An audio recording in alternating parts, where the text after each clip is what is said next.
Bismillahirrahmanirrahim. Assalamualaikum warahmatullahi wabarakatuh. Alhamdulillahi wa kafa, wassalatu wassalamu ala nabiyil mustafa wa ala alihi wa sahbihi wa man wafa. Qala rabbi shrah li sadri wa yassir li amri wahlul 'uqdatam min lisani yafqahu qawli. Amma ba'd. Bapak-bapak, ibu-ibu rahimakumullah, kita berjumpa kembali dalam majlis ini. Kita sedikit belajar memahami ayat-ayat Allah Subhanahu wa taala di dalam Al-Qur'anul Karim. Dan pada kesempatan kali ini kita masih di surah Ali Imran ayat 174.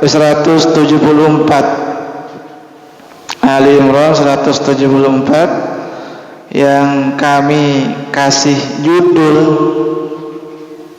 pertolongan Allah bagi orang yang bertawakal. Walaupun mungkin judul ini tidak cukup mewakili isi kandungan dari apa yang kami sampaikan, tapi setidaknya masih nyerempet.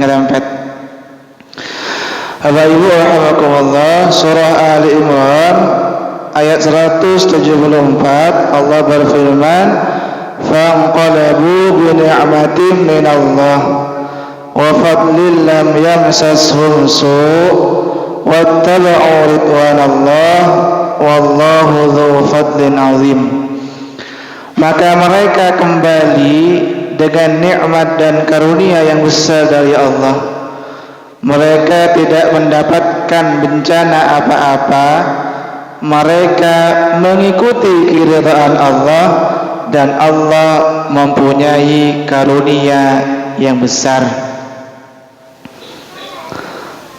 Bapak Ibu rahimakumullah, surah Ali Imran 174 ini masih lanjutan dari beberapa penjelasan sebelumnya, yaitu masih seputar tentang beberapa scene, beberapa momen pasca perang Uhud. Kita sedikit mengulang. Jadi 174 Ali Imran ini penjelasan tambahan detail-detail situasi yang terjadi setelah perang Uhud, di mana orang-orang Mekah, kita ulang sedikit, setelah perang Uhud itu selesai, orang-orang kafir Mekah itu agak sedikit kecewa.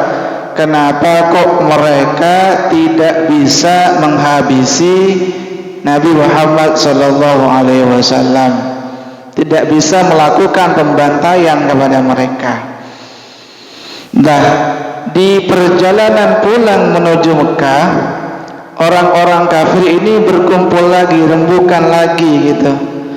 Kenapa kita kok tidak bisa menghabisi Muhammad dan sahabat-sahabatnya? Ayolah kita balik lagi ke kota Madinah. Tujuan kita cuma satu, perang itu terjadi adalah bagaimana nyawa Muhammad itu terbunuh, kata mereka. Maka kemudian rencana orang-orang kafir Mekah untuk balik kembali menyerang Madinah itu terdengar oleh Rasulullah SAW. Maka ketika Nabi mendengar berita bahwa orang-orang kafir Mekah akan kembali lagi menyerang, maka Rasulullah dan para sahabatnya tidak mundur, tidak gentar. Mereka mengucapkan apa, Bapak Ibu kemarin? Mereka berkata, waqalu hasbunallah wa ni'mal wakil. Mereka kemudian berkata, meyakinkan diri mereka bahwa hasbunallah wa ni'mal wakil, cukuplah Allah yang menjadi pelindung. Lah kemudian ayat 174 ini kemudian balasan yang Allah berikan kepada orang-orang yang bertawakal maksudnya kepada sahabat-sahabat Nabi, termasuk juga kepada Nabi yang mereka bertawakal kepada Allah, kemudian mereka mendapatkan pertolongan dari Allah Subhanahu wa ta'ala, sekalipun mereka ditakut-takuti bahwa mereka akan diserang, tapi mereka tidak gentar, tetap bertawakal kepada Allah, menyerahkan segala urusannya hanya kepada Allah. Maka ternyata disitulah kemudian pertolongan Allah itu dah datang. Bapak Ibu rahimakumullah, tapi ternyata tidak cukup dengan sekedar mengucapkan hasbunallah wa ni'mal wakil saja Nabi itu. Saya ulangi, jadi tawakalnya Nabi dan para sahabat itu tidak hanya tanda kutip ya, tidak hanya sekedar mengucapkan saya bertawakal kepada Allah. Tidak hanya sekedar itu, tapi Nabi dan para sahabat melakukan berbagai macam ikhtiar, usaha. Apa ikhtiar yang dilakukan oleh Nabi? Nabi kemudian berangkat menjemput orang-orang kafir. Nabi berangkat menuju satu tempat namanya Hamraul Asad. Jadi kan Makkah itu berada di selatannya Madinah, Bapak Ibu ya. Di peta, nggak tahu ngerenggaknya gitu. Mungkin yang pernah umroh gitu. Katanya begitu. Jadi Madinah itu kan berada di sebelah utara Makkah, berarti Makkah berada di sebelah selatannya Madinah. Maka Nabi kemudian berikhtiar, berusaha, berupaya, tidak sekedar lisannya bertawakal tok gitu ya, tapi ada tindakan. Nabi kemudian mengumpulkan para sahabat, oleh Nabi diajak untuk menjemput orang-orang kafir di mana? Di luar kota Madinah, di tempat namanya Hamraul Asad, sekitar 8 mil arah selatan kota Madinah. Apa tujuannya Nabi itu menjemput orang kafir di luar kota Madinah? Ya jelas tujuannya mengantisipasi agar orang-orang Makkah itu tidak langsung bisa masuk ke kota Madinah, ditunggu di luar oleh Nabi itu. Kalau ditunggu di Madinah malah kewalahan, malah kerepotan, apalagi di kota Madinah banyak anak-anak, banyak perempuan-perempuan. Makanya Nabi kemudian menjemput musuh gitu, orang-orang kafir ini di tempat sekitar jarak 8 mil arah selatan kota Madinah. Gak jauh sebetulnya ya, 8 mil itu ya belasan kilo sebetulnya. Tapi intinya Nabi dan para sahabat sudah bersiap menunggu. Lah Bapak Ibu rahimakumullah, ketika Nabi dan para sahabat sampai di tempat ini, di tempat Hamraul Asad ini, arah selatan kota Madinah, Nabi sampai di tempat itu, menunggu orang-orang kafir sampai di tempat itu. Ternyata tidak datang tuh orang kafirnya, tidak datang. Kemudian artinya orang-orang kafir mengurungkan niat mereka untuk menyerang Madinah. Kenapa? Kami sampaikan kemarin, orang-orang kafir itu yang awalnya mau menyerang kembali kota Madinah, tapi ternyata rencana itu dibatalkan, diurungkan karena orang-orang kafir Makkah mengetahui informasi dari badan intelijen mereka, mungkin gitu ya, bahwa Muhammad dan para sahabatnya itu sedang bersiap menyambut mereka. Maka kemudian ketika Nabi Sallallahu Alaihi Wasallam, Bapak Ibu rahimakumullah, mendengar bahwa orang-orang kafir Makkah itu membatalkan rencana mereka menyerang Madinah, berarti siapa di sini yang kalah kira-kira dalam perang psikologi ini? Ternyata orang-orang kafir. Maka ini kan perang psikologi ya Bapak Ibu ya, perang psikologis, perang urat saraf katanya, saling menakut-nakuti, tapi ternyata justru orang kafir Mekah lah yang kemudian takut ketika mereka mendapatkan sedikit gertakan dari Rasulullah Shallallahu Alaihi Wasallam.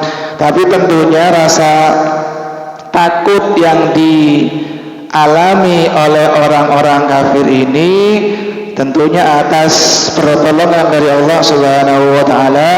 Allah mencampakkan rasa takut kepada orang-orang kafir untuk menghadapi semangat kaum muslimin dan Nabi Muhammad sallallahu alaihi wasallam. Jadi ketika orang kafir ditunggu oleh Nabi, ternyata mereka lah yang tidak datang. Ini kan mentalnya dilemahkan gitu.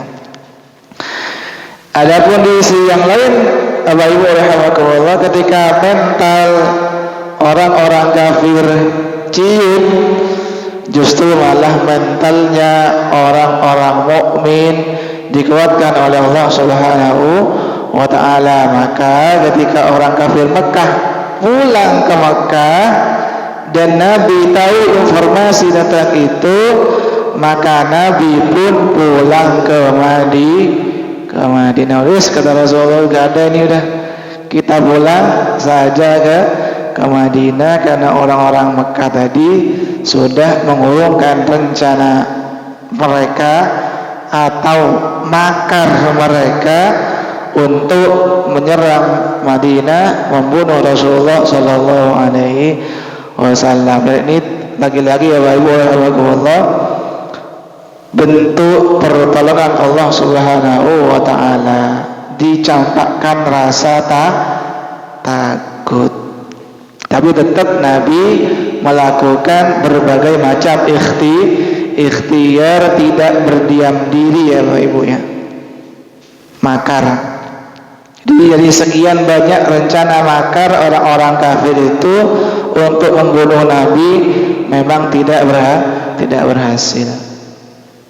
Salah satunya juga ketika Nabi itu kan mau hijrah ke Madinah gitu, kan Nabi itu sudah dikepung gitu kan ya, sudah dikepung. Allah menceritakan di Quran, misalkan surah Al-Anfal ayat 30, Allah berfirman, wa idh yamkuru bikal ladzina kafaru liyuthbituka aw yaqtuluka aw yukhrijuk wa yamkuruna wa yamkurullah wallahu khairul makirin. Dan ingatlah ketika orang-orang kafir itu melakukan makar, tipu daya. Isi kesimpulan mereka, isi konsensus mereka adalah Muhammad ini mau diapakan, kata mereka. Liyuthbituk, apakah Muhammad akan dibiarkan di kota Mekah tapi kita batasi dakwah dia?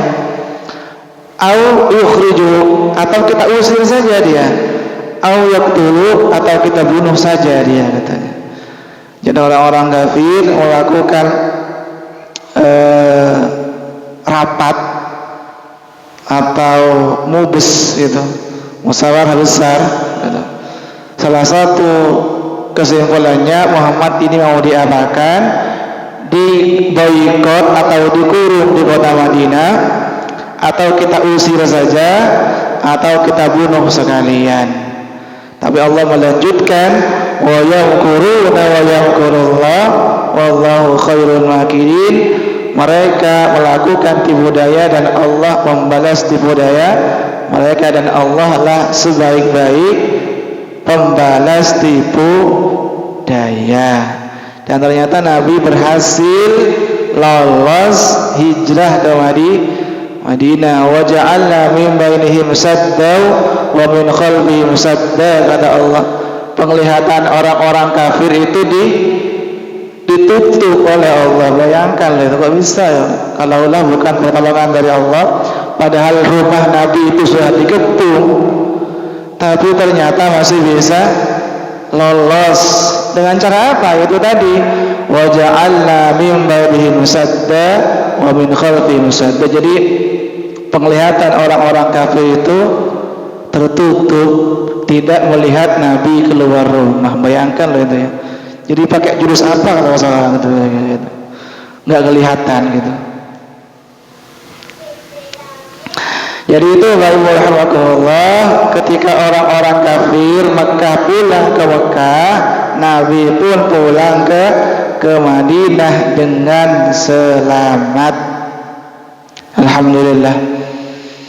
Tapi Bapak Ibu rahimahullah, Nabi itu tidak hanya pulang dengan selamat ke kota Madinah, tapi peristiwa ini juga memberikan banyak hikmah, kebaikan dan banyak pelajaran Bapak Ibu ya. Perang psikologi ini. Hikmah pertama atau kebaikan pertama dari perang psikologi ini, bahwa peristiwa ini semakin menambah iman Bapak Ibu dan keyakinan sahabat-sahabat Nabi bahwa pertolongan Allah itu sangat-sangat dekat bagi orang-orang yang bertawakal, orang-orang yang betul-betul dalam keadaan terdesak ya. Jadi memang salah satu kondisi di mana pertolongan Allah itu akan datang ketika kita betul-betul dalam keadaan apa? Terdesak, kepepet, kejepit dan lain-lain gitu. Termasuk ini yang dialami oleh Nabi SAW ketika itu. Beliau dan para sahabat sebetulnya sudah kepepet, terjepit, terdesak, tapi saat itulah sebenarnya adalah titik di mana Allah itu akan menurunkan pertolongannya. Jadi kalau orang-orang baru sekali dua kali berjuang gitu Bapak Ibu ya tidak terlalu apa namanya ya, tanda kutip ya, jangan terlalu terburu-buru mendapatkan pertolongan dari Allah Subhanahu wa ta'ala kalau perjuangannya masih sedikit. Wong pertolongan Allah itu dekat ketika betul-betul dalam keadaan terdesak. Buktinya Bapak Ibu, kira-kira Allah itu bisa gak menolong Nabi tanpa Nabi berperang kira-kira? Ya kan bisa. Bisa nggak Allah itu menolong Nabi Musa langsung aja Fir'aun itu dibunuh gitu? Kan bisa. Tapi tentunya Allah juga ingin melihat usaha ikhtiarnya, perjuangannya sejauh apa, dan ketika itulah kemudian pertolongan Allah itu akan datang. Jadi betul-betul ikhtiarnya mantap gitu, perjuangannya sudah di ambang batas kemampuan, disitulah kemudian betul-betul dekat. Inilah yang kemudian digambarkan oleh Allah Subhanahu wa ta'ala di dalam Al-Qur'anul Karim surah Al-Baqarah ayat 214. Allah berfirman, am hasibtum an tadkhulul jannata wa lamma ya'tikum mathalul ladzina khalu min qablikum massatuhumul ba'sa wad dharra wa zulzilu hatta yaqula ar-rasul wal ladzina amanu ma'ahu mata nasrullah ala inna nasrallahi qarib. Kata Allah, apakah kalian kaum muslimin mengira bahwa kalian itu seenaknya dengan mudahnya bisa masuk surga? Ntar dulu, kata Allah. Umat-umat terdahulu itu umatnya Nabi Musa, umatnya Nabi Ibrahim, umatnya Nabi Isa, umat-umat Nabi terdahulu itu mereka massatuhumul ba'sa wad dharra wa zulzilu, mereka mendapatkan goncangan, ujian yang begitu berat. Ketika goncangan itu sudah betul-betul dahsyat, maka Rasul mereka dan umat mereka kemudian berkata, mata nasrullah, kapan ya pertolongan Allah itu? Ala inna nasrullahi qarib. Sampaikan Muhammad kepada mereka itu bahwa pertolongan Allah itu sangat-sangat dekat, tapi tidak ujung-ujung datang tuh pertolongan tanpa melewati cobaan dan gonjang. Nah, itu syaratnya itu. Wa zulzilu kata Allah. Kalau sudah mentok, itu sudah ikhtiarnya, ujiannya udah begitu dahsyat, barulah Allah katakan ala inna nasrallahi qarib. Sesungguhnya pertolongan Allah itu amat sangat dekat. Kalau cuma usahanya gitu-gitu aja, tidak full gitu, tidak optimal, ya jangan kemudian terburu-buru mendapatkan pertolongan dari Allah gitu. Jadi itu rahimahullah, Nabi kembali ke Madinah itu mendapatkan pelajaran penting bahwa pertolongan Allah itu sangat-sangat dekat bagi orang yang bertawakal dan orang-orang yang betul-betul dalam keadaan terjepit dan terdesak. Kemudian pelajaran yang kedua atau kebaikan yang kedua, jadi Nabi itu pulang ke Madinah juga mendapatkan keuntungan dagang, Bapak Ibu. Apa artinya? Jadi ketika Nabi itu menunggu orang kafir di tempat Hamraul Asad tadi, kemudian Nabi melihat ada kafilah dagang, ada segerombolan orang yang mau menuju Madinah untuk apa? Berdagang. Di-stop oleh Nabi. Kemudian barang dagangan mereka diapain oleh Nabi? Dibeli gitu kan ya. Dibeli dengan harga yang relatif murah, ya wajar Bapak Ibu ya, namanya orang dibeli di tengah jalan kan. Kafilah dagang tadi tidak perlu datang ke Madinah, ternyata dagangannya bisa laris di jalan ya. Makanya kafilah dagang ini mau berani menjual dagangannya dengan harga relatif murah. Kenapa? Karena bisa memangkas ongkos transportasi ya Pak Ibu ya. Bisa dipahami ya Pak Ibu ya. Karena mereka tidak perlu ke Madinah gitu ya. Termasuk biaya hotelnya gitu kalau sekarang gitu ya. Mereka tidak perlu nginep di Madinah, tidak perlu sewa hotel di Madinah katakanlah seperti itu. Maka mereka rombongan dagang ini mau menjual dagangan mereka dengan harga yang relatif murah dan dibeli oleh Nabi. Tapi itu sudah untung ya kafilah dagang itu, karena itu tadi mereka memangkas biaya transportasi. Yang kedua, mereka tidak perlu mencari penginapan dan akomodasinya ketika di Madinah, atau mungkin biaya makannya dan lain-lain gitu. Lah, ternyata barang dagangan yang dibeli oleh Nabi dengan harga yang cukup murah ini dijual lagi oleh Rasulullah di pasar-pasar kota Madinah, kemudian laba keuntungannya oleh Rasulullah disedekahkan, dibagi-bagikan kepada sahabat-sahabat dan orang-orang yang membutuhkan. Berarti Nabi itu mental dagangnya masih ada gitu, pengusaha bener gitu, pinter mencari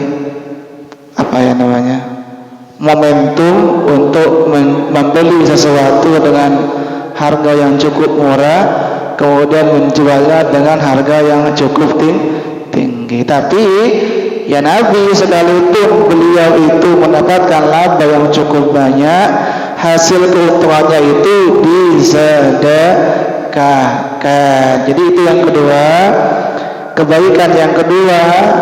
Nabi pulang ke kota Madinah itu tidak hanya pulang dengan selamat, tidak hanya mendapatkan pelajaran penting, tapi juga mendapatkan laba yang cukup banyak hasil perdagangan. Itu yang kedua. Kemudian yang ketiga, ini yang tidak kalah pentingnya, Jadi kan kalau kita lihat di ayat itu kan wattaba'u ridwanallah. Jadi Nabi itu pulang ke kota Madinah, kaum muslimin dan Rasulullah pulang ke kota Madinah itu juga membawa ridha Allah, rahmat dari Allah. Kenapa Bapak rahimakumullah? Allah ridha kepada kaum muslimin karena mereka mengikuti perintah Rasulullah SAW untuk tetap berjihad dan mengejar siapa? Orang-orang kafir. Padahal ya Bapak Ibu rahimakumullah, saat itu kaum muslimin itu baru selesai dari perang Uhud. Banyak yang terluka, kondisi mereka juga dalam keadaan lemah, baik dari sisi mental ataupun fisik gitu. Tapi meskipun begitu, meskipun mereka dalam keadaan lemah, baru datang dari perang Uhud, kemudian masih banyak luka-luka gitu, tapi ketika Nabi kemudian mengajak mereka untuk mengejar atau menjemput orang-orang kafir Mekah, ternyata alhamdulillah sahabat-sahabat Nabi ini kemudian berangkat, bangkit.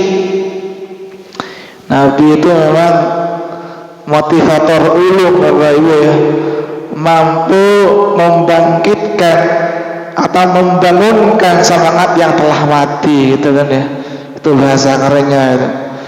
Ya, semangat yang sudah mati gitu dibangkitkan oleh Rasulullah Shallallahu Alaihi Wasallam. Jadi Nabi itu pinter mengobarkan api semangat sahabat-sahabatnya. Makanya Allah berfirman misalkan di surah yang lain, surah Al-Anfal ayat ke-64 65, Allah berfirman, ya ayyuhan nabiyyu harridil mu'minina 'alal qital. Duhai Nabi, duhai Muhammad, harridil mu'minina 'alal qital, kabarkanlah semangat sahabat-sahabatmu itu 'alal qital, untuk berjihad, berperang melawan orang-orang kafir. Jadi Nabi itu ya komplit ya Bapak Ibu ya, manusia yang memang sangat-sangat insan kamil, manusia yang sempurna, komplit, lengkap. Rasulullah itu paket lengkap badannya. Beliau mampu membangkitkan semangat sahabat-sahabatnya yang mungkin telah mati.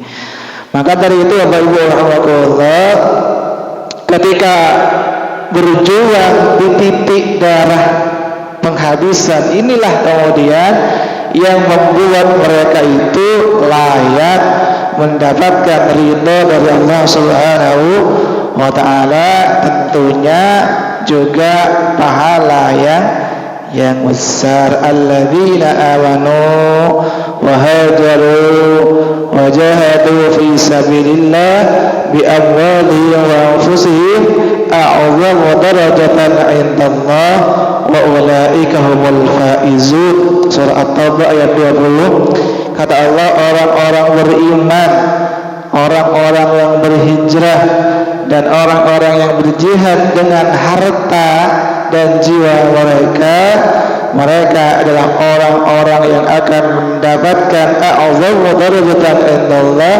derajat yang tinggi di sisi Allah, wa ulaika humul faizun, dan mereka adalah orang-orang yang beruntung, yang menang, faizun. Jadi itu mungkin Bapak Ibu rahimakumullah, pada intinya Bapak Ibu rahimakumullah, pertolongan Allah itu Allah berikan kepada orang-orang yang bertawakal dan perjuangannya sudah berada pada titik kulminasi, kata orang-orang, pada ambang batas, bukan ambang batas presiden tapi ya, pada ambang batas perjuangan itulah kemudian pertolongan Allah itu betul-betul qaribun, sangat-sangat dekat. Akan tetapi kalau perjuangan kita masih seimprit, sedikit, kecil, maka tidak usah terburu-buru untuk kemudian kapan ya, padahal baru memulai. Jadi itu mungkin Bapak Ibu rahimakumullah yang bisa disampaikan, semoga bermanfaat dan dicatat amal ibadah berpahala di sisi Allah Subhanahu wa taala. Kita tutup dengan kafaratul majlis. Subhanakallahumma wa bihamdika asyhadu an la ilaha illa anta astaghfiruka wa atubu ilaik. Assalamualaikum warahmatullahi wabarakatuh.